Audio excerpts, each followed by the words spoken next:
it says I'm live. Is it true? Or is it a lie? Oh, I look good. Ah! Okay. So, it says I'm live up in here. Let's see if that's true. Let's see if the sound sounds good. Let's see. Alright, I'm gonna turn the music up some. Not that much. Okay, what about now? Let's see if that's true. Let's see if the sound sounds good. Maybe I need to turn up the music a little bit. Ew, not the echo. Not that much. Okay, what about now? I think it's good now. Okay. Hey, besties. Alright. I said that I was going to do this game. I said I would finish it eventually. And so I have to. So I'm here to like at least play some more. And I wanted to do it live with y'all. I think it's good now. Yeah, the music sounds good. Doesn't sound too loud. I'll turn it down just a tad, but it doesn't sound too loud. I think it's good. Let me know if you want me to turn it up. Hey Queen, Allie, love your music. Thank you so much. Hey, hey. So we're going to continue where we left off on this game. Where we leave off. This June 25th. That's my sister's birthday. Oh my God, so cute. All right. I'm gonna check one more time on the music. Make sure everything's right. Hey Queen, Allie, love your music. Thank you so much. Okay, it sounds good. It sounds good. It sounds good. All right. Hey, babe. Hey, hey. What's up? We're continuing Butterfly Soup 2. Let's go. Okay, where'd I leave off? Didn't I do this? Look at the tent. Who was looking at the tent? We'll figure it out. The tent flaps already open. Min climbs inside. To her surprise, Akasha's already there. Shh! Look! She points to Noelle, who's sound asleep on the sleeping bag. Aw. Damn, she must have been pretty tired to just conk out like this. Listen, I have the biggest brain in the world. Akasha gleefully lies down on the ground next to Noelle. Help me braid our hair together. I have short hair, dipshit. Do I look like I know how to braid? I can't do it myself. It's hard when I'm lying down like this. Come on, please. God, when you talk to me like that, I just want to smash your head with a rock. Min crawls over and grabs a lock of Akasha and Noelle's hair in each hand. Hey, Asia and Nevaeh. It's easy. You just gotta split it up into 3 strands and alternate which one goes on top. Like this? Confused, Min just randomly twists their hair together. The instant she lets go, the braid loosens and unravels. She don't know how to braid. I mean, they don't know how to braid. Shit! Noelle scowls in her sleep as Min tries again. Akasha! Akasha and Min freeze, but Noelle just turns on her side, mumbling to herself. Just because it's suitable for all large primates doesn't mean you should eat it. What is she dreaming about? Esther sticks her head in the tent. Can you hand me my backpack? Wait, what are you guys doing? T. Trying to figure it out. Psst, help! Esther, do you know how to braid hair? Esther assesses the situation for a moment before shrugging. Okay, why not? Thank you. After a few minutes, Esther manages to weave Akasha and Noelle's hair into one giant messy braid. Dang! You did it! I wonder when she's gonna realize. Sorry, they're making a movie adaptation of Until Dawn. That's really cool. Sorry for breaking character. But this is live. What do you expect? Noelle stirs on the sleeping bag. Her head gets jerked back by her hair, which is now bound to Akasha's. She barely rubs her eyes. Bonjour! Noelle bolts upright, screaming. Ah! What's wrong, Frenchman? Bad hair day? Akasha! Why? Get me out of here, bruh! Whoa, calm down. Calm down? You literally attacked me in my sleep. I mean, you can just unbraid it. It's not that bad. Yeah, tons of people in the world have it way worse than you. Shut up! I hate all of you! She surges toward Esther and Min with an aura that can only be described as murderous. Akasha calmly lies back down, dragging Noelle down with her. Ah! I'll hold her back! Run! Nice knowing you, bye! Bro, I will never forget your sacrifice. Esther and Min make their escape. Inside the tent, there's a muffled scream followed by a crash. The tent shakes. Oh, the tent stakes pop out of the ground as the tent rolls over and goes tumbling down the hill again. Yo, it went down the hill twice. Ah! Again. Hey, Michelle, what's up? There it goes. Min and Esther peer down at the bottom of the hill, where Noelle, Akarsha, and the tent have landed in a tangled heap.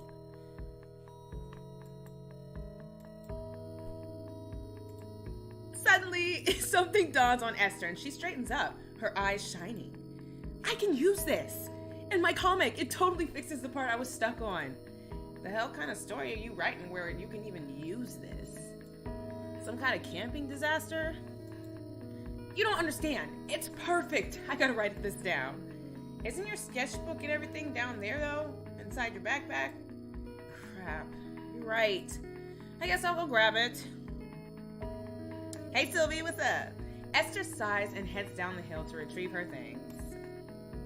I don't really get it, but good for her. It's 2 a.m. in South Africa. Oh my gosh. I'm glad that you're here with us. Alright, so now I'm going to check out this rock, or this tree stump. Krista and Liz are staring at the decimated tree stump. What happened to this? It looks like a cannonball hit it. Beats me. I should probably keep my mouth shut. Well, I suppose it's not our problem. Speaking of problems, what'd you think of your afternoon? Sorry. Would you think of your afternoon as an irresponsible person? Oh. That was even more tiring than being responsible. Did you see them knock the tent down the hill? Twice? Oh. Yeah, I just ignored it. Me too. We probably could have finished a couple hours ago if we just wrangled them like we normally do. Yep, man. I thought I was really onto something. They should have just got us together. Min turns to walk away, but to her surprise, she hears footsteps running behind her. Wait, Min! Min stops to let her catch up. What? I couldn't help but overhear some of what you were saying to Dia at the lake. Yeah, I'm still going live on TikTok later. I just wanted to finish this game, or play this game somewhere. Liz scribbles something on a scrap of paper and hands it to Min like a doctor giving a prescription. You need to go on the internet. The internet? Min scrutinizes the scrap of paper. It says genderfork.com. It's a blog you might like. How the hell would you know what I like? I'm trans. Aw, huh?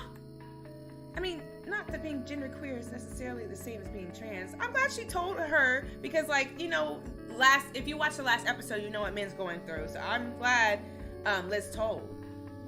Because now men can, like, be friends. Like, they're already friends, but, you know, now they can, like, bond over something like this. Cool. But I'm here if you'd ever like to talk. That's what I meant. They can talk. Yay! Have fun. Liz pats Min on the head and leaves her standing there clutching the little scrap of paper in absolute shock. I guess I should look that up when I get home. Okay, and look at the table. Grace is trying to squeeze the costumes back into her bag. Hey, Min! Do you know if your brother's single? Oh, great. Do you think you could introduce us? I mean, I'm not sure he even likes girls. Oh, darn. What exactly do you like about him? He's so cute. He kind of looks like a G-Dragon. Do you like my brother just because he's Korean? What? Can you chill out a bit with the whole Korea thing? Sorry, I just get so excited about K-pop. Yeah, she needs to chill. Liking K-pop is fine, but just be normal about it. Right, tell her. Sorry. You don't have to keep apologizing. It's annoying. As long as you get it. Okay, yeah, I'll be normal now. True. Okay, so we're gonna take a walk to the lake. Dia's watching the water. When Min joins her, Dia tilts her head at her. You said this place was cursed, right? Min sighs and wraps her arms around Dia's waist. Yeah? Dia rests her forehead against Min's... I can't read. Dia rests her forehead against Min's, her long lashes tickling Min's skin as she blinks. Oh my god, this is gonna be a long stream. What if we uncursed it? Huh? How? By making new memories together? Dia hugs her tighter, squishing Min's face directly into her chest. Ooh, so soft. I love you. Aw, she said it, you guys. Min's mind is such a taste of Duray that it takes her a second to process what Dia is saying. Oh, I said taste. Let me just reread the whole thing. Min's mind is in such a state of disarray that it takes her a second to process what Dia is saying. Sorry about that. In a what is this word? Herculean? That was hard to say. Feat of oops, sorry. Oh my God, what did I do? I'm not even mean to do that. Of self-control, she manages to stop rubbing her face against Dia's chest and meet her gaze. So that's Herculean, like Hercules. I don't even know how to say it. You know how to say it. Hercules. Wait, you know what that means? Dia nods. Her cheeks tinge pink. Oh my gosh, she knows what it means and she said it. It was in a lot of the K-pop songs that Grace played. So I asked her, and I found out what it really meant. Sorry I lied to you. Uh-oh. No, it makes me happy you wanted me to say that. Because I do love you. Even now that you know what an asshole I am, you think I didn't know that before? I guess I was always hinting and threatening people. Or hitting and threatening people. Can't read. Then why do you still like me? Because you're also really brave and resilient and cool. I feel like the world tries to make people into certain shapes, but you fight it on purpose. You try as hard as you can. And I think that's amazing. And subconsciously, I think I understood. Understood what? You're always telling me you'll protect me and kill the people who hurt me because you wish someone did that for you. Aww. Min is stunned, speechless. It feels like it feels like a curtain was suddenly pulled back on something shameful and hidden, exposing it to the blazing sun. But Dia doesn't flinch away, just gazes into her eyes. I love you. Aw, blinking hard, Min smiles back at her. This is so cute. I love you too. Teach me how to say it? She said it. I don't know how to say that like that, though. I wish I did, though. Man, that's a mouthful. Uh-oh, she's trying to say it. I love you. I love you. She's pronouncing it her best. Oh, she did it. Yay! Oh, we get to be someone else. Yes, we get to be someone else. You're struggling, yeah. That's why I always cut it out.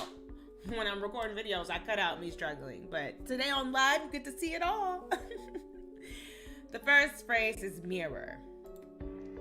Noelle copies down the unfamiliar characters on the board stroke by stroke. So we get to be Noelle this time. What did it look like again? Uh-oh, I wasn't paying attention. I'm gonna go with the middle one. Noelle writes it down, then checks it against the writing on the board. I got it wrong. Oops. The next phrase is admit. Okay, let me study this. All right, y'all. You should already know, recognize. Oh, gosh. That's meaning is to bear or to carry. Oh, snap, we learning. This would be easier if Chinese words were used like an alphabet, like most languages. It infuriates me how you can tell how a Chinese character is pronounced by the way, or you can't tell how a Chinese character is pronounced by the way it looks. You're forced to learn every single word twice, how it sounds and what it looks like. It's wildly inefficient. A couple hours into the lesson, a kid towards the back of the room raises his hand. Teacher, how many Chinese characters are there? At least 80,000. Wow, 80,000? Don't worry, most educated people only know about 8,000. 8,000 is still a mind-boggling number. Why did I say it like that? Struggling.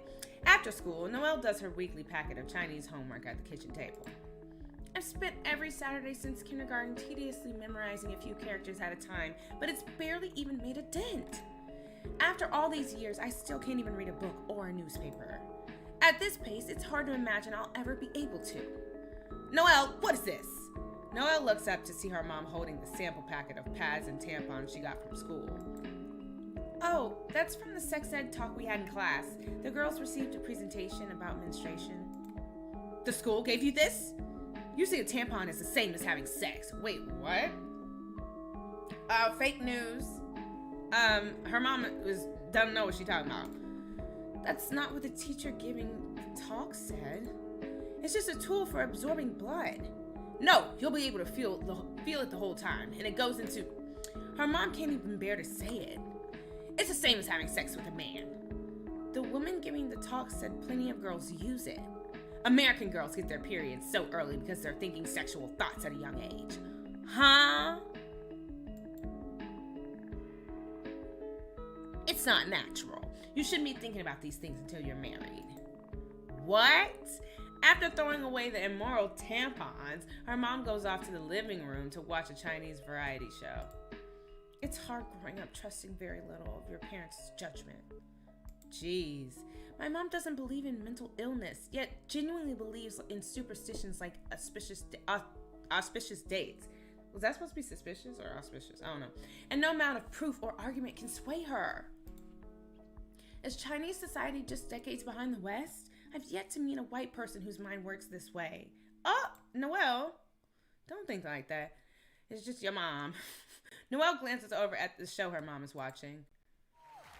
Colorful words and cartoons fly across the screen as cheesy sound effects play. So tacky. It's one of those shows where they interview a panel of foreigners who can barely speak Mandarin. Jeez, Noelle. Noelle cringes at silly boing noises are overlaid over the host's jokes. Stop it. They're just laughing at the foreigners for not understanding the questions they've been asked. Oh yeah, that's lame. That's not cool. Why is this popular? So juvenile and embarrassing. I feel like I'm losing brain cells as I listen to this. Disgusted, Noelle returns to scrutinizing the impenetrable paragraph in Chinese she's supposed to be analyzing for homework. All these words are eating me up. What am I even going to use Chinese for? Watching drivel like that? Dribble? I don't know what that word is. She's so smart. Also, you can use Chinese for a lot of things, girl. Stop it. I have no interest in the backwards culture that produced my pathetic, narrow-minded parents. Whoa, Noelle, don't think like this. When a commercial break comes on, she throws down her pencil. I want to quit Chinese school. Her mom whirls around from the couch, alarmed. What? Why? I hate it. It always takes up my entire Saturday. They assign so much homework every week on top of the regular homework I get from school. Noelle's dad looks up disapprovingly from the newspaper he's reading. Well, you can't quit. What kind of Chinese person can't even speak Chinese? We'll lose face if you don't learn. Other people will think we're bad parents. Why does it matter what other people think? I'm the one whose limited time is being sucked away by it. My opinion should be the one that matters the most. No, you have to listen to your parents. It's for your own good. You're too young to understand. Huh? Almost nothing drives Noelle up a wall more than being told she's not old enough to understand something. Stop treating me like some feeble-minded little kid. I read at a college level already. Can't read. Not me, though. It doesn't matter. You don't have the life experience yet. Some things you can only know from being as old as your parents are. What? So just because you're older than me, you're automatically smarter than I am? Yes. No, it's not true. I don't accept that. It's your culture. You can't just throw it away. Yes, I can. It's a poorly constructed, archaic language. What? That's not true. If it's so bad, how come it's worked for thousands of years? You should take more pride in your culture. True. Take more pride, but also don't listen to what they be saying all the time because they low-key wrong about what some of the stuff they were saying. What is there to be proud of? Noelle. Be proud of who you are. I'm stuck learning the worst, most pointless, complicated language in the world. Girl, stop.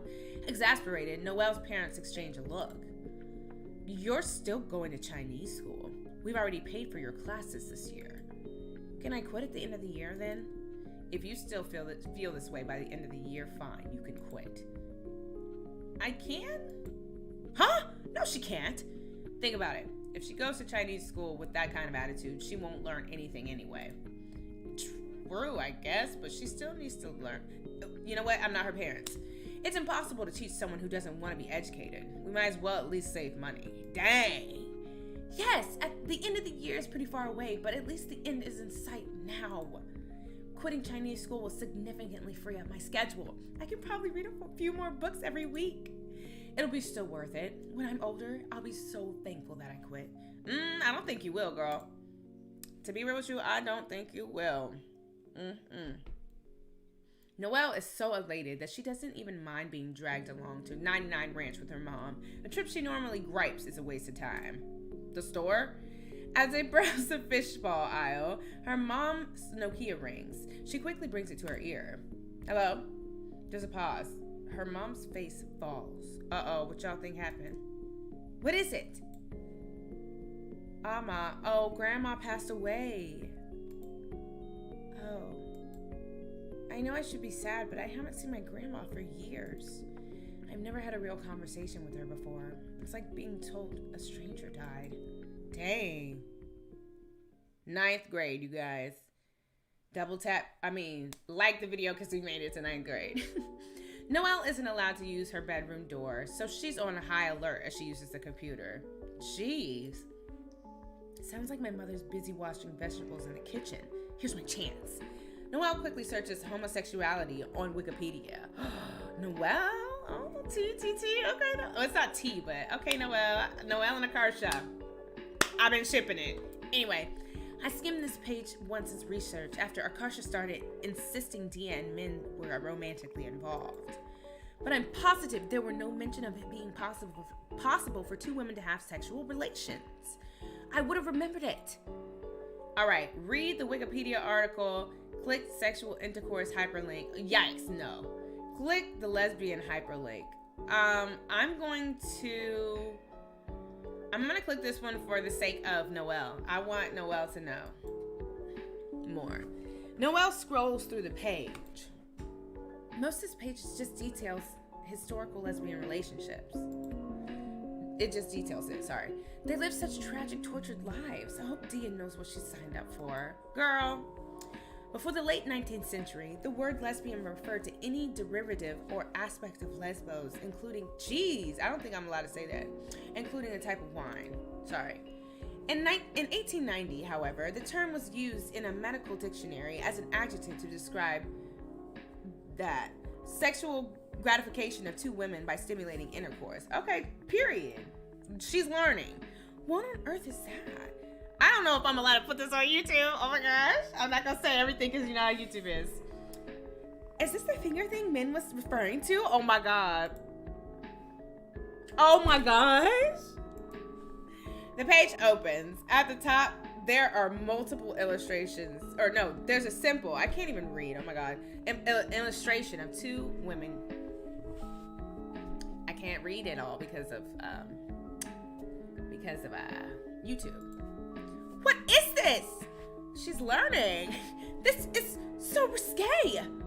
Noelle breaks into a feverish sweat as she reads the page as quickly as possible. She's learning today. She had no clue. Then, in a panic, Noelle closes the tab, erases her web history, and shuts the computer down. Min was right. I can't believe it. She's shocked. Should such erotic content be allowed on Wikipedia? Anyone can read it. I must destroy all evidence that I visited that page. Should I uninstall the browser? Delete my user profile? Perhaps set the computer on fire for good measure? This better not awaken anything in me. Oh, stop, girl. Noelle jumps in her chair when she receives a text. Check your phone. That's wild. It was wild. Hey, Bestie, are you live on TikTok? No, just on here so we can play this game some more because we haven't played it forever. But I probably will go on TikTok later to play some Disney Dreamlight Valley. Disney Dreamlight Valley. Ooh, ooh. Okay, so Akarsha just messaged us. But before she messages us, I need to go get some water because my mouth is dry.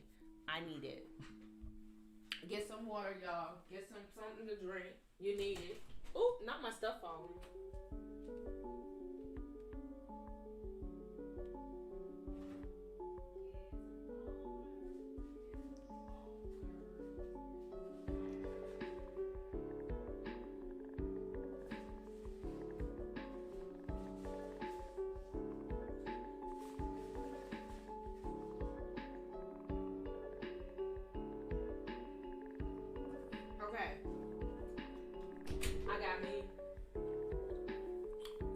Water.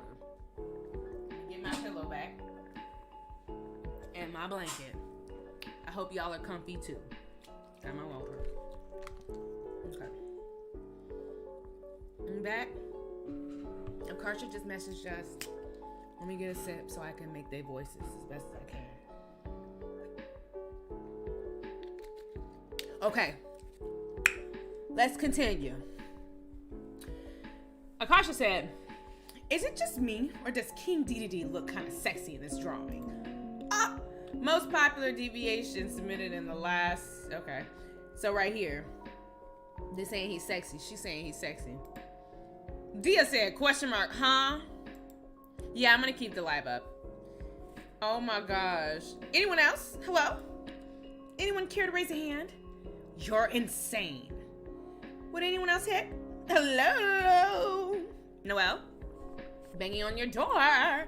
If you would F King Dedede a penguin, you're braver than a U.S. Marine.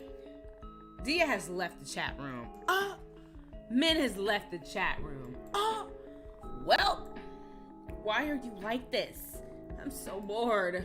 I've been stuck at home all day. Unfortunately for you, I can't entertain you for long either. I have to leave for the airport soon. Oh, where's she going? Oh yeah, you're visiting Taiwan, right? How long are you gonna be there again? I'll be there. Sorry to burp. That's what happens when you're in a live stream. I would cut it out if I wasn't.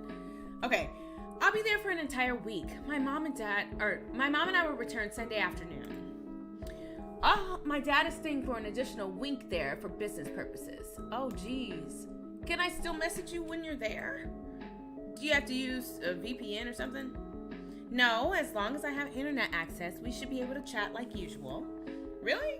Wait, isn't there like hella censorship? Stop. No, there's nothing like that in Taiwan. It's not as if I'm going to China. Right.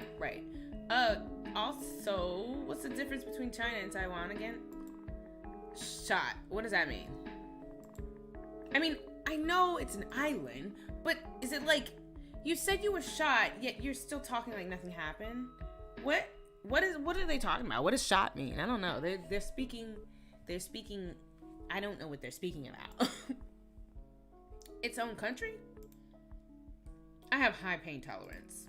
No, you don't.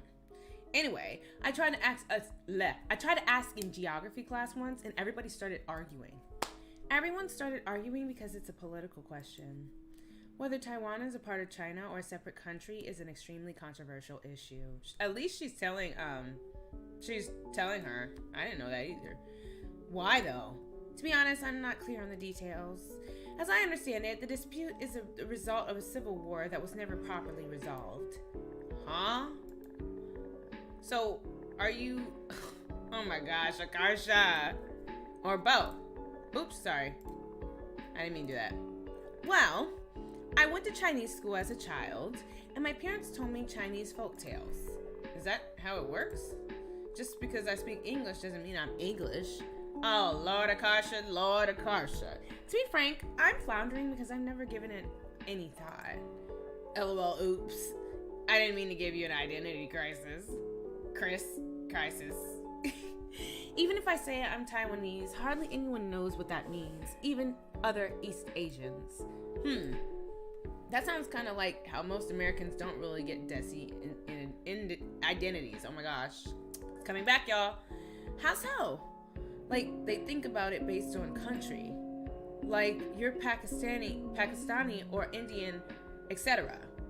But the country, I can't read today, y'all, but the countries weren't split on racial lines. Like,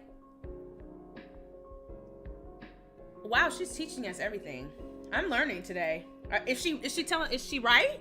But it's all the same because they don't know the difference. Oh, wow. What? Oh, you're right. I don't know the difference. Wait, I know. The answer to what you are, what is it? You're French. What? Where does she get French from? Because you're Frenchman. Oh, because of that. That doesn't help me at all. No. And then she logged out? Well, okay. Later that day, Noelle sits in the back seat as her dad drives them to the airport.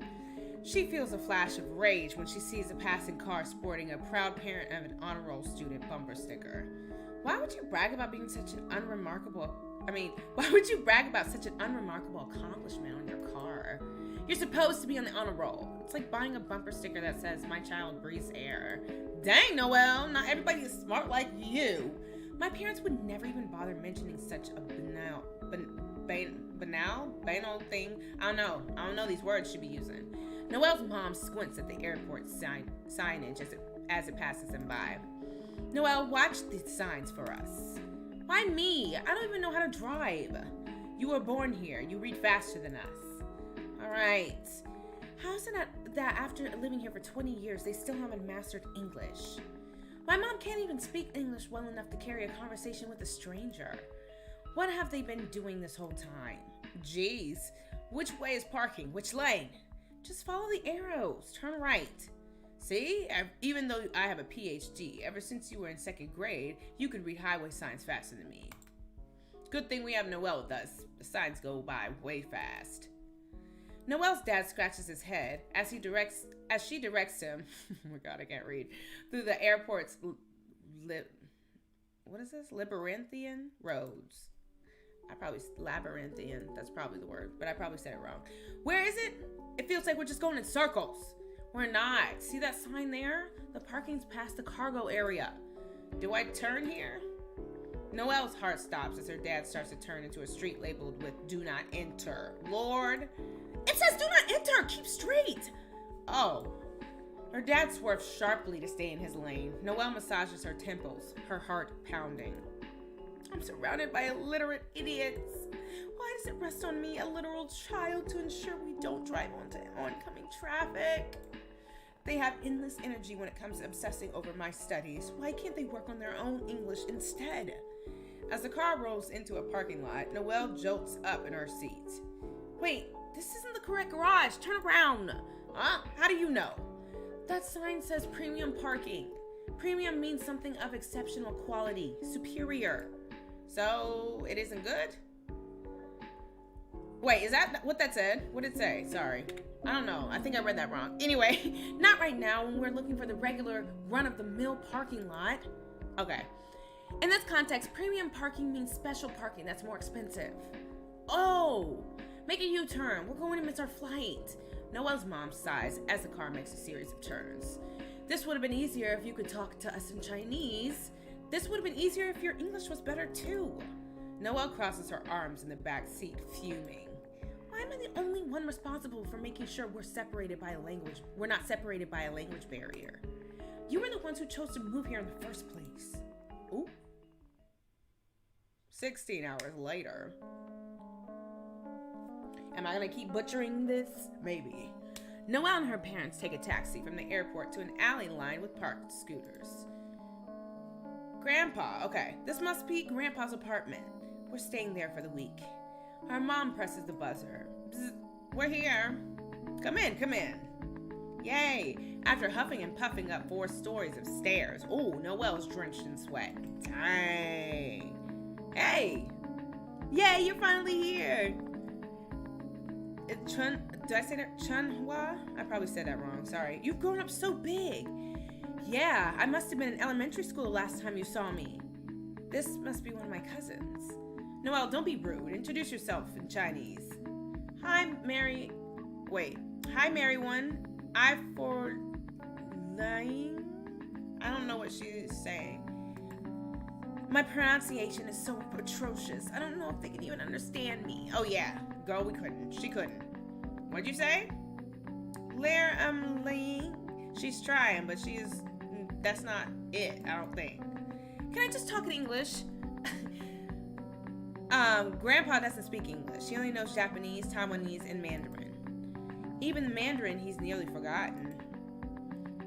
Okay.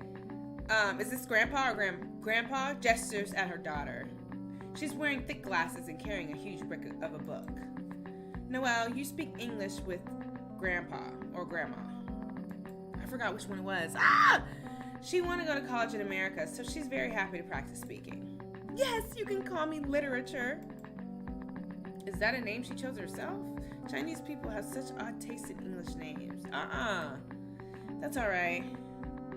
Is it Chunhua? It's fine. I probably am saying that. I'm gonna say Chun. I'm probably saying that so wrong. I want to say it right. We're the same ages, right? Who do you think is more tall? She eagerly stands back to back with Noelle so the others can judge. Wait, you're standing on your tiptoes. That's cheating. Huh? No, I'm not. Wow, you two are the exact same height.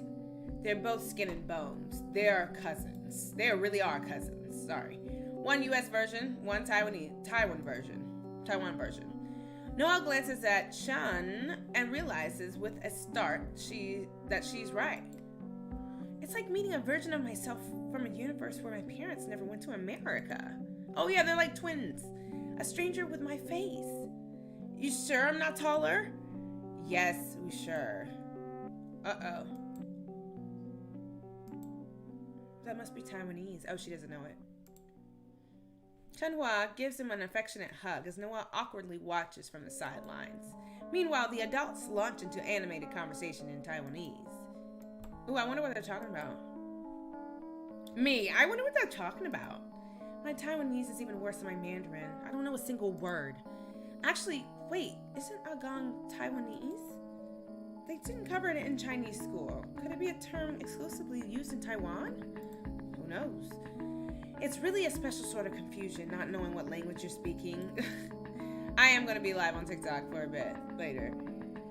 Da-Ai-He leads Noelle's parents to the spare bedroom so they can put their luggage away. This reminds me of how I used to assume Japanese curry was a Chinese dish because my mom made it regularly. If you have a distant relationship with your parents, your culture becomes a nebulous cloud. Is it Chinese to believe pseudoscience? Is it Chinese to have an outdated and sexist worldview? No. Or is it just my parents in particular? Yes, it's your parents. How do I distinguish between things peculiar to my life and Chinese culture? Chunhua brightly takes a seat next to Noelle. Anything you have questions about, you can ask me. Okay, I'm gonna ask her about the area. Tell me about the surrounding area. Let's look outside. Ooh. Chunhua goes over to the window and points as Noelle peers outside the street below. That way is my house. Me and my mom, we walk over there all the time. You must live pretty close if you're able to come on foot. Yes, we're only a few streets away from Agam. Every weekend, me and my cousins come spend here. That's so different from my experience. When you're all settled, the 7-Eleven, we go and grab breakfast. Breakfast from 7-Eleven? What, you never had it? It's so good. It is? It won't be all greasy. Oops. No, they have fresh tea, eggs, hot yams, Odin. If you want prepackaged breakfast, they'll heat it for you too. Oh, this is a better 7-Eleven. In America, is it not like that? No, America's 7-Elevens are junk food stores. Yep. Chunhua points at the train as it rushes by. There's a train station near us. We take it a lot. You don't use the car to get around? Not much. When we can't use the train, we ride our scooter. Ooh, I just got an electric bike and I love it. What else do you want to know? I'm going to ask her about her book. What are you reading? It's a Chinese translation of a Russian novel. What it's called in English, I don't know. Something brothers. There's brothers and it's Russian. The brothers Karamazov? Yes, that sounds correct. I read it before too. This is exciting. I've never met anyone else my age who's read it. Did you like it? The religious things were of little interest to me, but I found some of its other ideas thought-provoking. For example, it argues that humans are so deeply shaped by others that everyone bears some responsibilities for the sins of everyone else. Oh! Everything we do is the result of a huge interwoven chain reaction of human interactions, and as a result, a crime is never truly one person's fault. Huh, it's a societal failure. To Noelle's disappointment, Chunhua nods, looking lost. I see. I guess what I said was beyond her English level. I need to scale back to a simpler topic. She really does, because I'm not even following her. Do you like reading? Let me take a drink. While I take a drink, make sure you like the live stream if you haven't.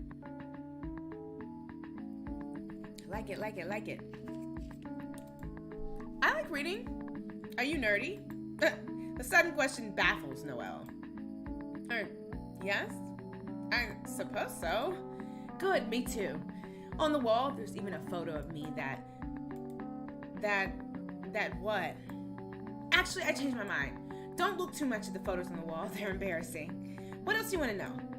Ask about the photos on the wall. I mean, she made it seem like I want to know now. Tell me about these photos. Okay, if you're sure. They go over to look at the pictures on the wall. The first one's of Agong and Chenhua at the park. There's a small chestnut-colored warbler sitting on Chenhua's arm. That bird at the park, we found him abandoned. It was because he fell out of his nest and broke his wing. After it got better, we taught him to fly so he could go back to the wild. I see. That's very noble of you.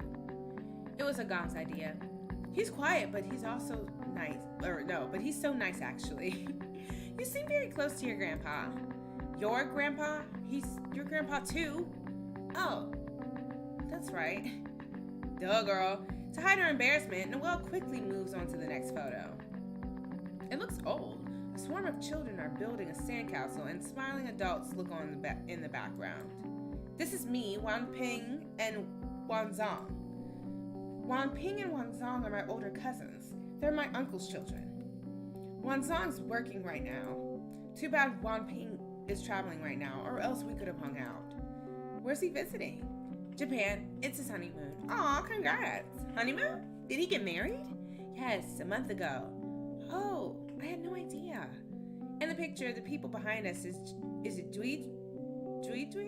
I probably said that wrong. Agong and Ama. We didn't know it. Aw, but that weekend was our last one with Ama. Aw, I can't help but feel jealous they had any weekends together. While she was spending every Saturday with her cousins and grandparents, I was at school struggling to learn an entire language so I could even begin to communicate with them. Chenhua reluctantly gestures at the last photo, which she was clearly saving for last. And this one is me with all my anime figures. Oh, so this is what she meant by nerdy. Alright, I have a good friend who's interested in this sort of thing too. Or it's alright, sorry, I don't know why I said alright without it before it. Really? And she's American? Yes. She sounds cool. I want to meet her. You do? Once Noelle turns away from the photos, Chenhua points to a framed certificate hanging on the wall behind her. You should look at this award too. It's your mom's. What? Really? Yeah, in college she won a bunch of poetry contests. She was even in the newspaper. I had no idea. This is going to sound extremely mean, but I never suspected my mom had any sort of creative talent. All I've ever known her as strict and close-minded housewife. Here, you should read her things. She's very skilled. Chenhua pulls a magazine out from a cabinet and flips it open to a page of poetry. See what I mean? Some people just have a way with words. It's a big waste she quit. I guess there wasn't enough reason to keep doing it over in America. Noelle still stares blankly at her mom's poem. Sorry. I can't read any of it. That evening, Noelle and her parents walked to the subway. Here's our train. We should reach the night market in a few stops. I hate taking public transit. The trains are always filthy and poorly maintained. As they board the MRT carriage, Noelle steels herself for the stench of vomit, urine, and cigarettes she's grown to expect from American subways. But to her amazement, the car's shiny floors and seats look squeaky clean. You could eat off them. It's absolutely spotless. Pleasantly surprised, she sits beside her parents in a gleaming plastic seat. Shipai Station? I probably said that wrong. You can actually clearly hear what they're saying. It's not indistinct mumbling like on BART. An LCD screen right across from her neatly displays the names of the previous, current, and next stations. This is the most beautiful thing I've ever seen. Her phone buzzes. Her heart leaps when she sees that it's Akarsha. Oh, Akarsha. Nah. What is Akarsha doing? Why did you send this? I thought you liked me. Even if I hypothetically did like you, why would I want to see this awful picture of you? Personally, I think it's very hot and sexy of me to play video games against the little kids at Fry's Electronics and Lubes. Is that what you're doing? Nah, I'm back home now playing a game I bought. It's called Portal. Dude, you'd love it. I don't play computer games. No, you'd love it, trust me. It's not like other games where you're just some guy shooting stuff. You're a girl and it's a puzzle game. It's in a science research facility. Oh? I'll give you the CD. Just play it. I'll consider it after I return from my trip. Oh yeah, you're in Taiwan. What are you up to right now? I'm riding the subway with my parents. How's that? I hope they aren't giving you a hard time.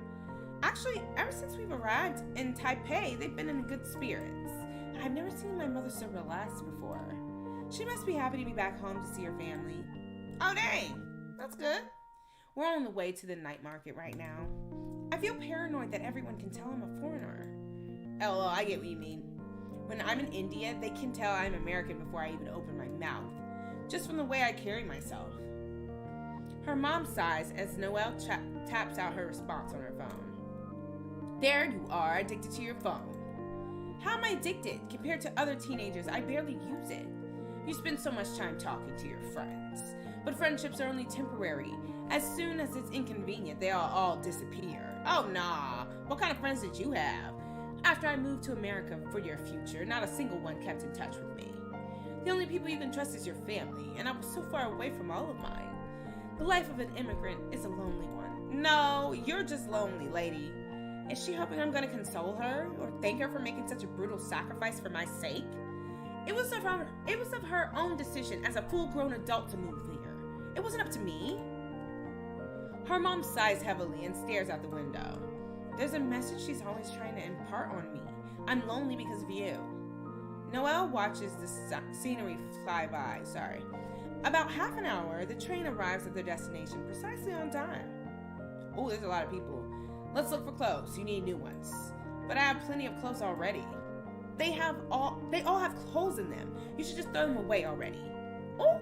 Noelle browses through a sea of clothing racks with her parents. A hideous pair of beige pants catches her eye.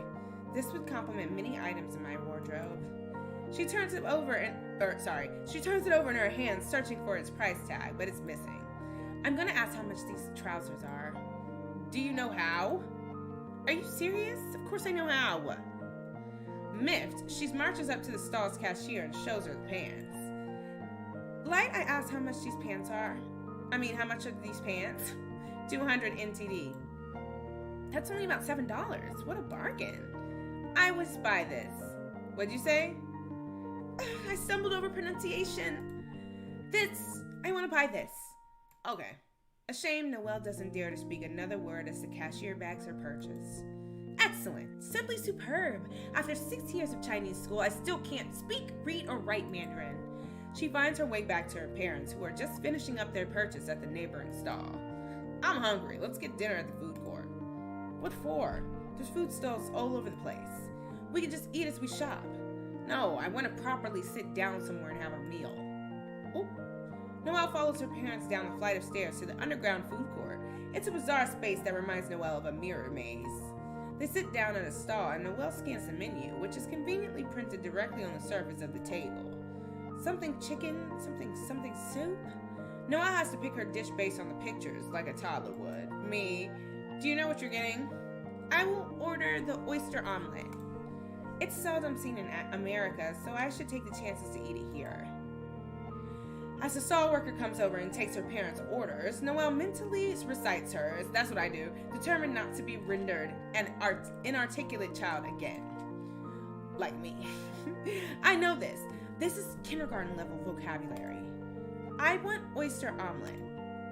That sounds a tad crude though. In English, I'd normally say something more like, I'd like to have the oyster omelet. What do you want to order? I want oyster omelet. The woman jots her order down on a pad of paper, nodding. Are you American-born Chinese? Huh? My Chinese was that bad? I am. I could tell. I guess from your accent. It's so heavy. Noelle's mom sighs as the woman walks off to prepare their meals. All those years of Chinese school, wasted. Dang, she tried. Their food arrives within minutes. Noelle tries a gooey spoonful of her oyster omelet. It's delicious. You would never guess this only cost $3. Really? Let me try. Her parents each taste a spoonful of the oyster omelet and shrug, unimpressed. This is below average. I've had way better ones around here before. Yeah, this isn't really what it's supposed to taste like. Well, I'm never here, so I couldn't have known that. Annoyed now, Noelle takes another bite of the oyster omelet. This is the best thing I've ever eaten. I should find out what this place is called so I can find it again. She looks up at the name of the stall, but it's in Chinese. I can't read it. I better savor it while it lasts. This omelet I can only taste once. All too soon, it's over. Noelle sighs as they get up to continue shopping.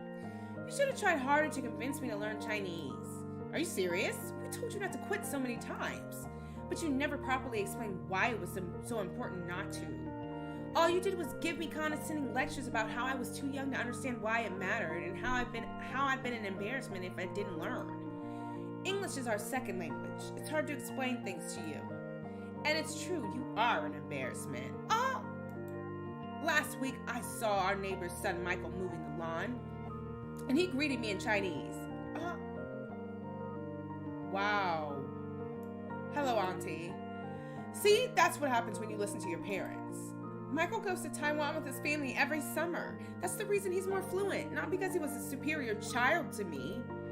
Why didn't we just visit Taiwan more often when I was younger? That alone would have made me more interested in learning.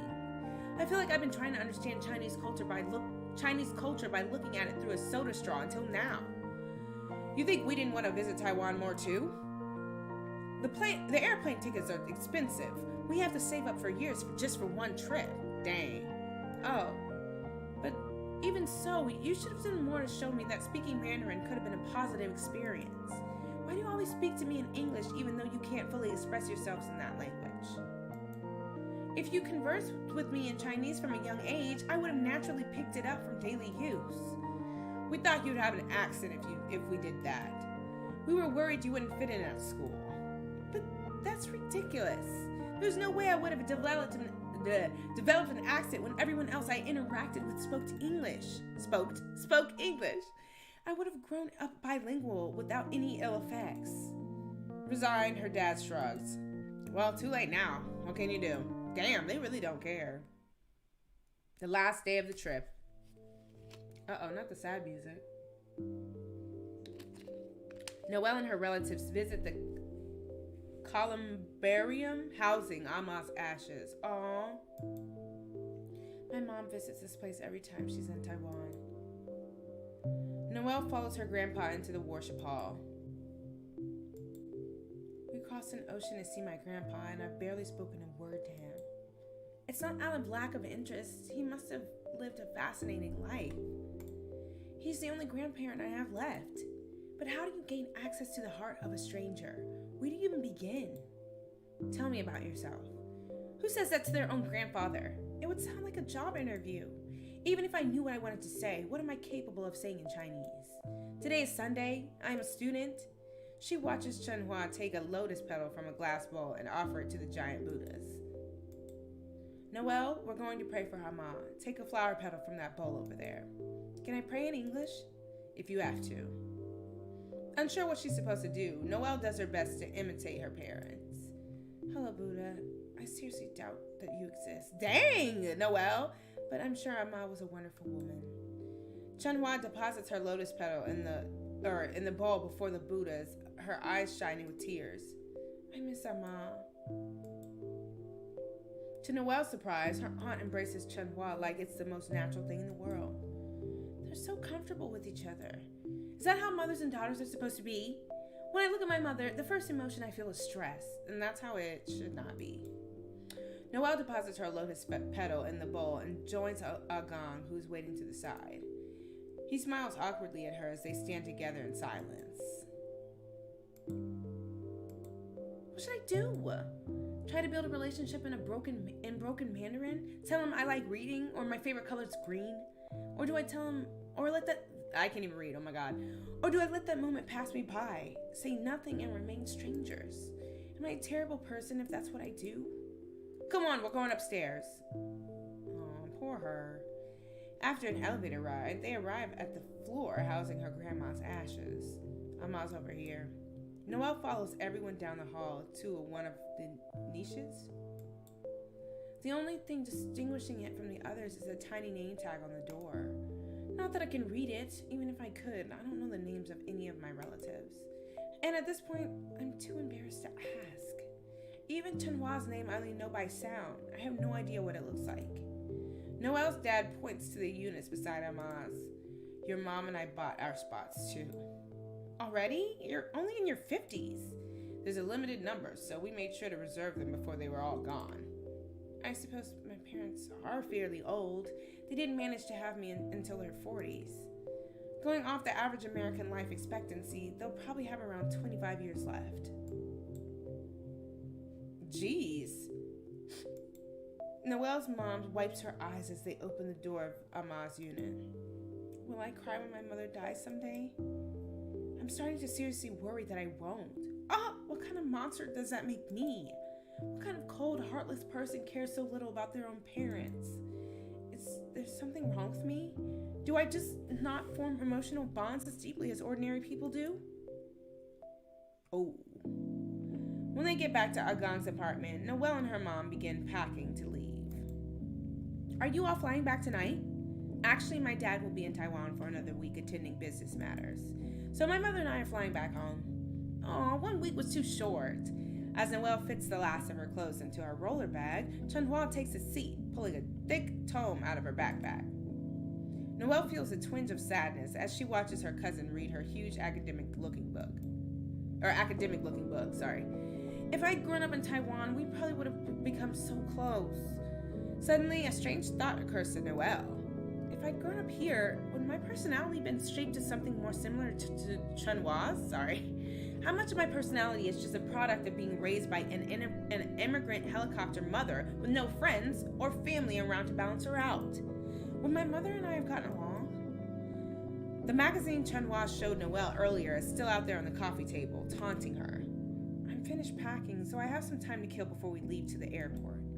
Maybe I can translate the poem my mother wrote. Noelle digs her emergency Chinese to English dictionary out of her backpack. I was being a petulant baby in elementary school. All I have to do is persevere and power through learning the language properly this time. I'll simply look up each word I don't know and burn its pronunciation and meaning into my memory. Unfortunately, she doesn't know a single word in the poem's first line. After spending 15 minutes pounding 7 words into her memory, her enthusiasm evaporates. This is actually incredibly difficult. I'm not surprised that I have nothing to show for my 6 years of Chinese school. It feels like the knowledge is just washing over my brain like water over plastic. Is my brain just not wired for this? Could it be genetic? Even after living the majority of their lives in America, my parents haven't mastered English either.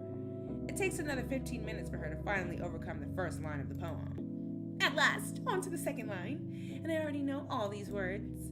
Mirror, flower, water, moon. It's total gibberish. Is it supposed to sound poetic mushed together like that? Mirror, flower, water, moon. Noelle feels the urge to tear the magazine to shreds. Perhaps noticing her hands quaking with barely suppressed rage, Chunhua peers over Noelle's shoulder to see what she's reading. What's wrong? Nothing, I'm just translating one of my mom's poems. Why don't you ask your mom for help? I'd rather die. Oh. Okay. Maybe I can help instead. Where are you stuck? What's this supposed to mean? Oh, that's, how do you call it? A saying, like the lesson of a story, the moral. It's short for flower in the mirror, moon in the water. Pretty much it means something that you can see but never grasp. Oh, never mind, I lied. Like a flower reflected in a mirror or the moon shining in the water's surface. Yes, you can't reach your hand through the mirror and take the flower out. It's impossible. You can only look, never have it. I see. So mirror, flower, water, moon is shorthand for something beautiful but unattainable. Pretty much. Sorry. Cheers as Noelle's mom manages to zip her bulging suitcase closed. Ready to go to the airport? Let's go. Noelle gives the half-translated poem one last despairing look before flipping the magazine shut. Is what I've been chasing after this whole time a flower in the mirror? If only I get straight A's, I'll have a normal relationship with my parents. If only I land a summer internship, I'll have a normal relationship with my parents. If only I become fluent in Chinese, I'll have a normal relationship with my parents. What if it was never possible from the start, no matter what I did? Dang. That evening, Noelle and her mom make landfall in California. I'm taking a drink of water again. Instead of driving home from the airport, they take the BART back. Noelle wrinkles her nose as she inhales the stench of vomit, urine, and cigarettes. Dad's car's parked at the airport garage. Why not just drive it home? We wouldn't be able to get gas. It's not safe for women to pump gas. It's so easy for a criminal to grab you and drive away. We live in one of the safest suburbs in the entire U.S. Is that why she always has my dad pump the gas? Besides, I can't read fast enough. When you're driving on the freeway, the signs pass by so quickly. Noelle reluctantly sits down on a filthy worn seat with a suspicious brown stain on it. The conductor mumbles something unintelligible over the intercom as the train stops at a station. 6, Miss... A breathless man enters the train car just in time before the door shut. His eyes frantically scour its interior. Does this train go to Berkeley? It does not. This is the Fremont train. Shit, I need to get off to the next station. As the train continues onward, Noelle notices a puddle of liquid traveling down the floor. Oh, what is that? Did someone spill their drink? Ah! Fucking nasty, that bitch peed in her seat. What? Disgusted, Noelle recoils and keeps her feet as far as possible from the pee and spreading down on the floor. So effing gross, effing bitch. Biohazard, please evacuate at the next station. What's he saying? The urine is a biohazard. We need to get off the train at the next station. Oh, this is crazy.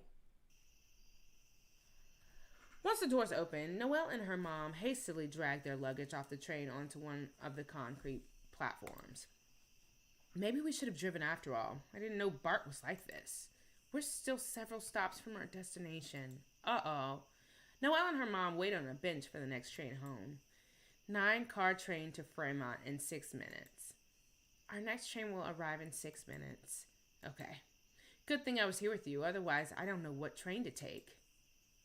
Exhausted, Noelle stares at the dark line of trees ahead of them. It's cold.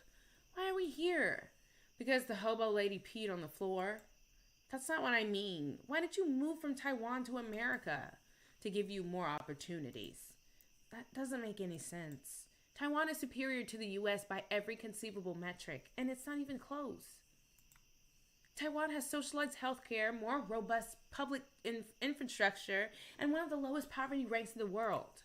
Americans live shorter lives. Even worse, they're not as good at math or science. Taiwan was different in the past. All you see is Taiwan now, but it didn't used to be this way. And America was strong. We were scared China was going to invade Taiwan. But they didn't. In all this time that we've lived in America, nothing's happened. That's true, but it could have happened. But the plain truth is that it didn't.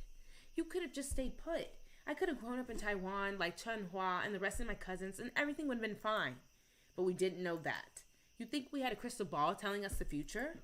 Noelle's mom perks up as the train screeches to a stop at the platform. Fruitville, Dublin, Pleasanton? Train. Whatever. Is this our train? No, it's not. Noelle's mom settles glumly back onto the bench. You know how Chun Hua wants to study in America? Yes. I told her not to do it. It's not worth it. I didn't realize how hard it would be. You'll be far from everyone you know. And your kids won't understand what you're talking about. You can't communicate with them. I didn't know that if you had kids in America, your kids will be American. That wasn't obvious to you? No. Wow. The next day, Noelle waits with her friends for the baseball club meeting to begin. How's Taiwan? It was amazing. The subway system, it was so punctual and efficient, and the signage was so clear. If you ever visit Dia, you don't have to be afraid of getting lost or not hearing the announcements like you do on BART. Everyone there meticulously organizes their recyclables too. If people fail to sort out their materials properly, the government will fine them up to $200. Wait, they do that in Korea too.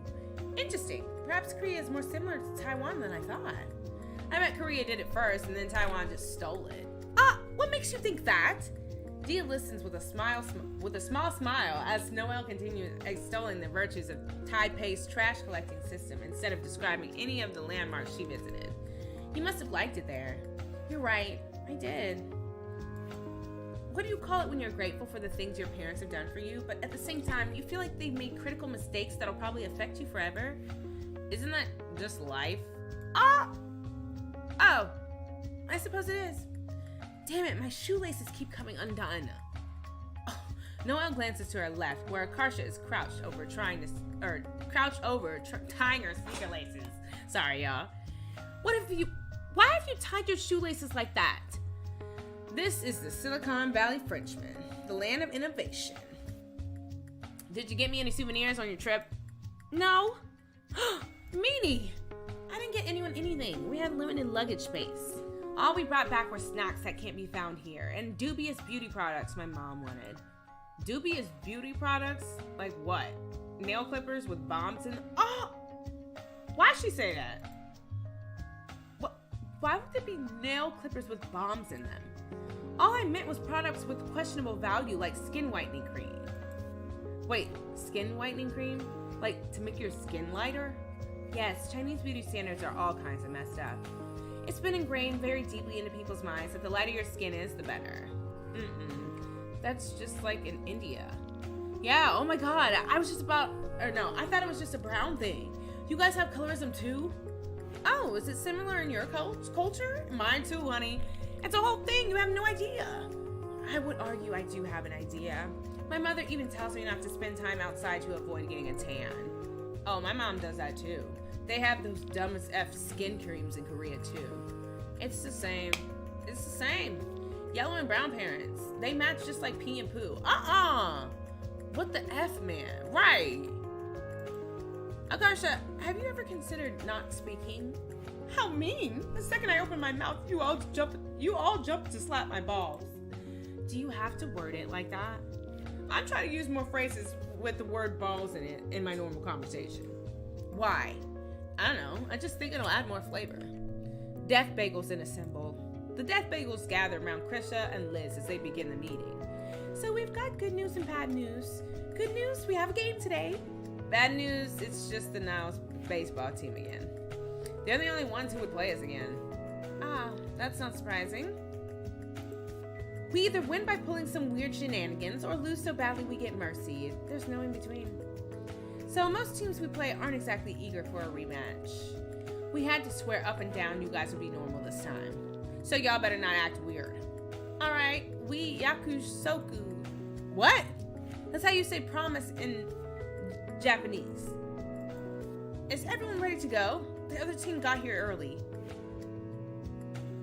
The Death Bagels walk over to the field where the killer whales are already warming up. Thanks for being willing to play us again, guys. No problem. Time for a revenge. Yeah, right. We destroyed you guys last time. Well, that was before our secret weapon joined the team. Secret weapon? We got a new guy who's pretty good. Oh yeah? Where is he? Junsu and Hayden look around amongst the other teammates, but as the seconds pass, their faces grow more and more alarmed. I'm actually not sure. Maybe he got lost on his way driving here? Yeah, that seems typical of him. It's fine. We can wait a few minutes for him to show up. Who is it? I'm wondering who the heck it is. No one came. He's decidedly late at this point. I can't believe this. Where the heck could he be? Did you try calling him? He didn't pick up. Well, it's not like he can answer the phone if he's driving. You guys are pathetic, making up some guy to blame your laws on. We're not making him up. He's real. And we didn't lose yet. Stop jumping to conclusions. Is it okay if we start playing without him? If he turns up later, he can join the game then. Yeah, sure. As the killer whales file onto the dugout, Noelle starts taking to her spot on the field. She scowls disdainfully at the barn patch of grass as she passes it. Chrysolite's pointing to that tiny patch and going, I'll defend that area so you cover the rest of the field, okay? I hope that grass grows back soon so I don't have to keep hearing that joke. Hey, wait! Noelle, you're playing second base today. I am? Why? Yeah, why? She ducks and covers whenever the ball comes her way. That's exactly why she needs to do it. I'm taking AP Psych and I found out there's something called exposure therapy. It's where you make someone do something they're afraid of until they stop whining and get used to it. Oh, that doesn't sound like the textbook definition to me. Krissa, then show me.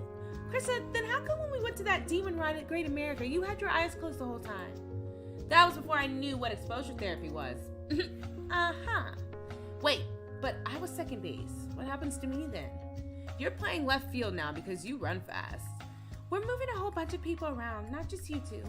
Krista thinks she's a mega mind master because of the AP psychology. Hey, I never said that. Noelle begins teching to second base. I do feel a bit better equipped to man second base now than I did when I was first roped into this club. I don't like to appear underinformed, so a bit after our first game, I read the baseball rulebook from cover to cover. Still, I really hope no one hits the ball my way. To her surprise, Akarsha is already standing by second base. Bonjour. Why are you here? I'm the shortstop. I'm supposed to be here. What? Aren't you supposed to be closer to third base? Says who? The diagram in the baseball rulebook. Nah, the shortstop position mirrors the second baseman's. You're supposed to work together and vary your positioning to anticipate what the batters and runners do, you know? You see? Right. I knew that. So, we're both covering the same base? Won't that make things unnecessarily confusing? You're like a duo. It's a good thing. Yeah, we should negotiate who does what in different situations. Alright, fine. How about you cover second when there's a runner on first? And field the ground balls close to us. And also take care of the fly balls? You're just trying to get rid of doing as much work as possible. The game kicks off, and to her relief, Min quickly strikes out the first batter. Good. Just do that 2 more times and we get to bat. Hayden digs into the batter's box next. Min throws a floater that curves up towards his head for a moment before dropping back down towards the strike zone. Ugh! Instead of swinging, Hayden flinches backwards out of the way. Sorry. Strike! What's with you? Nothing. I'm just making sure I don't get hit in the mouth. I had a dream last night that my teeth were falling out. That's what you wasted your dream on? It's not like I can control what I dream about. Min hurls another pitch his way, but instead of dancing like usual, it's pretty much just sails straight down the middle. Ah! Hayden manages to make contact and drives the ball into the grass. It bounces into the air, and for one singularly terrifying moment, Noelle sees it coming straight at her. Ah! No, egad, I thought it said, I hate ground balls. Noelle covers her face with one arm and half-heartedly attempts to catch the ball with the other. She braces for impact, but nothing hits her. On the mound, Min manages to intercept the ball by catching it behind her back without looking at it. Whoa! Even Min herself looks shocked that she caught it. Just because it's cool doesn't mean she's out. Throw it to first. I gotta get off soon because I'm getting all tongue-tied now. Min hastily lobs the ball to Liz. It just barely beats Hayden to first base. Out! Aw, man. That was close. As Hayden heads back to the dugout in defeat, there's a distant shout.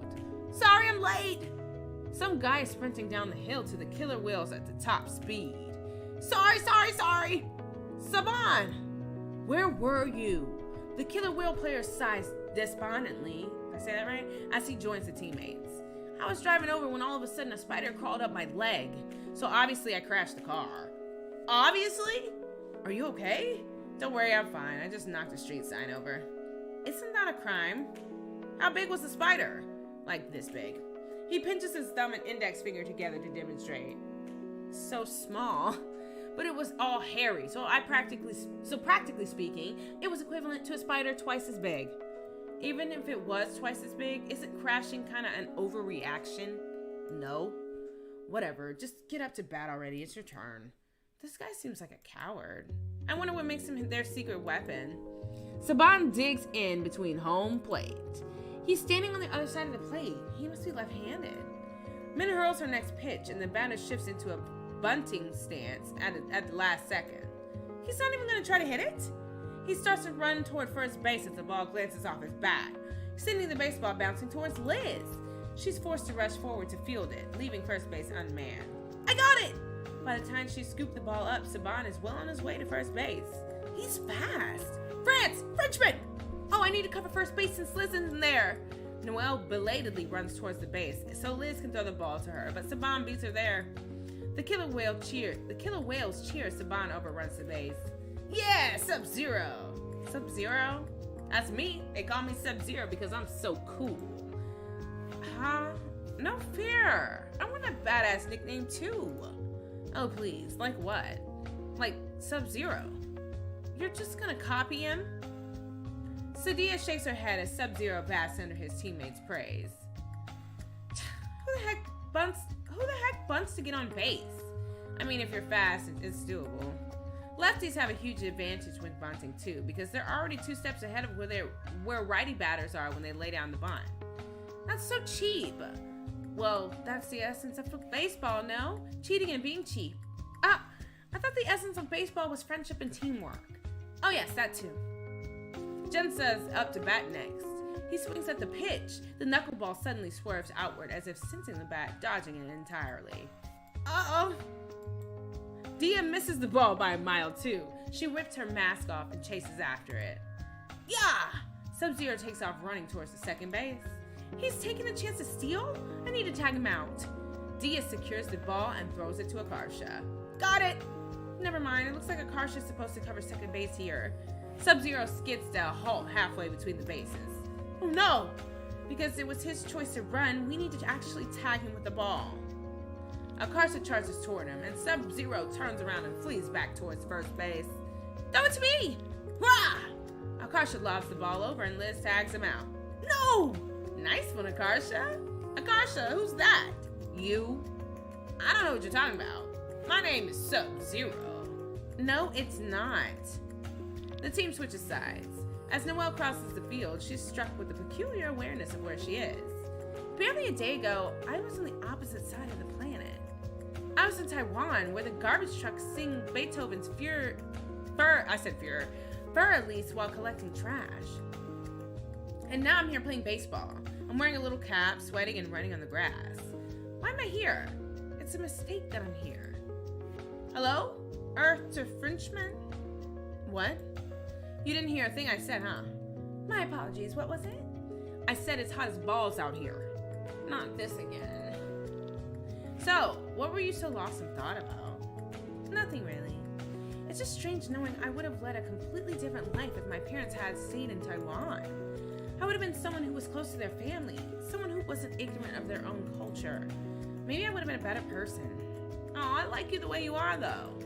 And if your parents didn't move, we would have never met. Of course, because obviously that makes up for everything.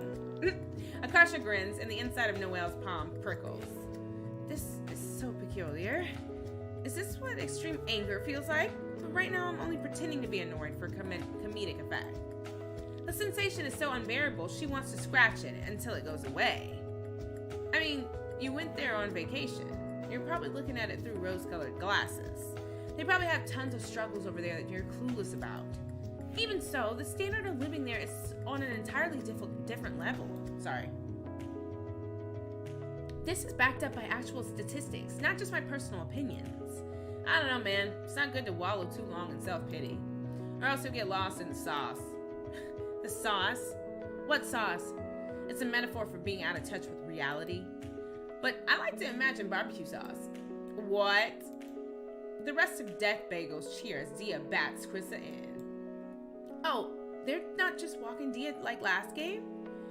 I told Jun I'd shave his hair off in his sleep if he did that again, because it's not fun for Dia. Who's up next? Me! Time to unveil my special technique. Wait, she better not be trying that getting hit on purpose thing again. She better not. Oblivious, Junsa throws the fastball to Akarsha. Akarsha leans into the pitch, causing the ball to bounce off her elbow guard. Ha ha! Free walk to first base. Huh? You can't do that on purpose. The guy on Niall's team who is serving as their umpire pages through his rulebook, lost. Does it say that in the rules? Actually, it's not relevant whether Akarsha caused the ball to hit her or not. Per Rule 2, Section 40 of NFHS rulebook, there is no distinction between the act of touching or being touched. Seriously? Thank you, baseball lawyer. Mwah! Actually, just last summer, Rule 734 was added, stating that the batter shall not permit a pitch ball to touch them. But it's not really my job to remind them to update the rulebook. Oh, but still, that's not fair. You may not like it, but this is what peak basketball looks like. Baseball looks like, not basketball. Even the Major League Baseball logo is a guy getting hit by the pitch. What are you talking about? It's a guy swinging at the ball. No, really, picture it. The ball is too high up, and look how close to him it is. It's too late. There's no way he's going to be able to hit it in time. It's a guy who's about to get beat. No way. She's right. It's a guy about to get hit. I rest my case. Akarsha jogs to first base, victorious. Alright, I'm up next. There's already 2 outs. I better not strike out. But on the bright side, Dia and Akarsha are both on base. If I can somehow hit this, we could end this inning with a massive lead. Noelle swiftly strikes out, missing by a mile with each swing. Drat, I blew it! There. Did you try? Yes, but did you fail? Also yes. Wait, I think I said those in the wrong order. Forget the order. Why mention me failing at all? The team switches sides. As Noelle trots to second base, she crosses paths with Dia on her way to the catcher's box. Dia, do you have any tips for hitting the ball? Dia considers for a moment. It's easier to hit the top of the ball than the bottom. Bad for hitting home runs, but you'll still strike out less. Dia, at this point, I'd be thrilled to hit any of the ball. You think I can differentiate between the top and the bottom halves? Dia appears not to have heard Noelle's response and has walked away. Thanks, I guess. The killer whales cheer as batter hits a grand slam off one of Min's pitches. Woohoo! We're tied now. Eat shit and tie. Min strikes the next 2 batters out in quick succession, but the third gets a solid hit. Maybe I can catch this. Noelle leaps for the ball, but it flies over her head and bounces into center field. Got it! Krista fields the ball, then tosses it back to Noelle. I need to throw this to first base. Noelle throws the ball with all her might. It plops almost straight into the ground and begins rolling away. Liz leaves first base to grab the ball. By this point, the runner is approaching second base. It's another pickle! Liz and Akarsha need to box him in again. Akarsha! Who? She's not cooperating because she wants to be called Sub-Zero. Call her Sub-Zero. Sub-Zero! Oh, hey, that's me. Akarsha catches the ball Liz throws at her, and it quickly tags Junsa out. No! Another win for Sub-Zero. You're disgusting. Thanks to Noelle's noble sacrifice, the Death Bagels maintain their deadlock with the killer whales for the next few innings. Yeah, we ate that. It's the bottom of the last inning. We just need 1 run to cinch our victory. I can't read. Unfortunately, Sadia and Krista rack up 2 outs right off the bat. What is this? Gomanasari Dia-sama, your only hope. After letting 2 balls go, Dia swings at a fastball. She drives the ball right into the field, and everyone holds their breath as it rockets towards the fence. It smashes into the middle of the fence, just a couple feet too low to clear it. Too bad it wasn't a home run. Too bad I'm about to beat the shit out of you. Oh, kidding, Dia did great. Dia sprints around the diamond and slides into second base, just barely beating the throw. Safe! Akarsha cracks her knuckles as she gets up from the bench. Time to use my special technique. Wait, aren't you gonna get yourself hit by the pitch again? Yeah. Back when I was in Little League, I saw a batter get beaten in the face. Krista, do you remember? He was on your team. Huh? Oh yeah, that was so scary. He collapsed and was just lying motionless on the ground for a while. He looked like he was dead. Poor kid had to be carried off in a stretcher. Dang. I think it knocked out one of his teeth, right? Yep. Actually, maybe he even died for real later. Maybe? Anyway, you trying to get hit on purpose just reminded me of that. Oh. Okay. This must be a new scare tactic they're trying. Plus, this is our only real chance to bring Dia home. We have 2 outs, and Noelle will probably strike out at her bat. No offense, Noelle. None taken. So getting walked here would just delay the inevitable. You should try to create an opportunity for Dia to run. So I gotta actually hit the ball? Oh man. No pressure if you can manage it. No pressure if you can't manage it, but do your best. Say no more. I'm going in serious mode. As Akarsha walks up to the plate, she tosses her bat in the air, spins around, and tries to catch it behind her back. She doesn't spin around fast enough, so the bat just clatters to the ground. Akarsha picks up the bat and points to Junsa. Your pants can't wait for my pee. What is that even supposed to mean? She's trying to confuse you. Don't let it get to you. Disturbed, Junsa quickly pitches to Akarsha. Akarsha whiffs it for a strike. Whoopsie! We're all gonna be haunted by that pee comment now, and it didn't even work. The team holds their collective breath as Junsa lets his next pitch fly. Akarsha smacks it into foul territory. Strike 2. If you waste Dia's double, I'll hit you. Krista taps a sign I can't read. Krista taps a sign she and Liz taped to the dugout's fence. No hitting allowed. Huh. Then I'll scream loud in your ear, so it destroys your eardrum. Liz taps the second sign they taped to the fence. No screaming allowed either. God damn it. Junso winds up again. In the meantime, Akarsha has gone suspiciously quiet. Akarsha leans in so she gets hit by the pitch again. Not again. Great going, you just lost us a game. Yeah! Akarsha races towards the first base like her life depended on it. Guys, why is she running? Tag her if she tries to steal second. Hayden quickly throws the ball to Saban, the first baseman. Akarsha hastily stops in her tracks. Uh-oh! Come back here! Akarsha turns and scrambles back the way she can with Saban at her heels. What's she doing? There's no benefit to her retreating all the way back home. As Akarsha nears home, Saban hurls the ball back to Hayden, who lunges forward to tag her. They've panicked and forgotten the basic rules of baseball. All they had to do was tag first base for the force out. Can they do that? She was hit by the pitch. She's entitled to first base. Good point. Guys, don't forget Dia's running too. Huh? Dia slides home in the confusion. Yeah! Yes, Dia. Min runs over to the home base and starts furiously kissing Dia as Hayden chases Akarsha back toward first. Get off the playing field! The game's not over yet! It's not? I thought we won. The run won't count if Akarsha is on the third out before making it to first base. Or if they even can tag her out? I don't know anymore. As she's trying to weasel past Saban, Akarsha trips on her own shoelaces and collides with them. Oh! Akarsha bangs her head on Saban's knee on the way down. Oh my god! Akarsha? Did I mess up the sound or did it go out? Let me see. I think I messed it up. Without thinking, she runs over to where Akarsha is lying motionless on the ground. Akarsha, are you alright? Akarsha doesn't respond. Coming from Akarsha, the silence is 1,000 times scarier than if she'd been screaming. This is serious. Maybe the music went away because it's serious. Please be alright. Her voice comes out all choked and funny, and Noelle realizes with horror that she's crying. The world would be an awful place without you. Ow. Dazed, Akarsha slowly begins to sit up.